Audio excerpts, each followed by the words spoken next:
মার্কিন president Donald Trump মহাকাশের অশনাক্ত উড়ন্ত বস্তু ইউএফও ও এলিয়েন সংক্রান্ত সরকারি গোপন নথি জনসমক্ষে আনার নির্দেশ দিয়েছেন।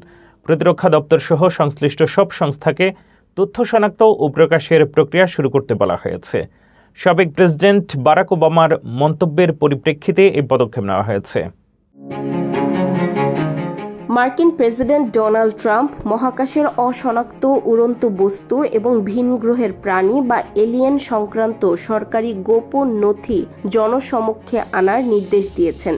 বৃহস্পতিবার রাতে তিনি নিজের সামাজিক মাধ্যম ট্রুথ সোশ্যালে প্রতিরক্ষা দপ্তর সহ সংশ্লিষ্ট সব ফেডারেল সংস্থাকে এসব তথ্য শনাক্ত ও প্রকাশের প্রক্রিয়া শুরু করার নির্দেশ দেন।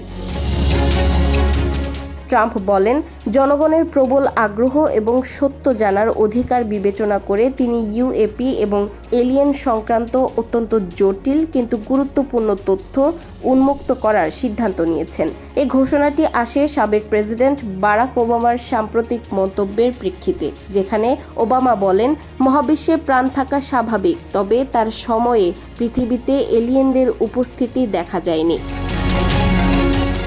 পেন্টাগনের পূর্ববর্তী প্রতিবেদনে ইউএফও-গুলো মূলত নজরদারি বিমান বা আবহাওয়া বেলুন হিসেবে চিহ্নিত করা হয়েছিল এবং কোনো এলিয়েন প্রযুক্তির প্রমাণ পাওয়া যায়নি। কিন্তু ট্রাম্পের নির্দেশনার ফলে কয়েক দশকের গোপন নথি এখন জনসাধারণের জন্য উন্মুক্ত হতে যাচ্ছে।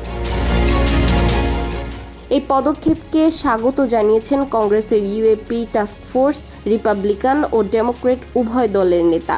ডেমোক্রেট সিনেটর জন ফেটারম্যান বলেছেন, সত্য জানার অধিকার বিশ্বের মানুষের। ছবির মতো ভিডিও, নথি ও রিপোর্ট বিশ্লেষণে তারা ইতিমধ্যেই প্রস্তুত।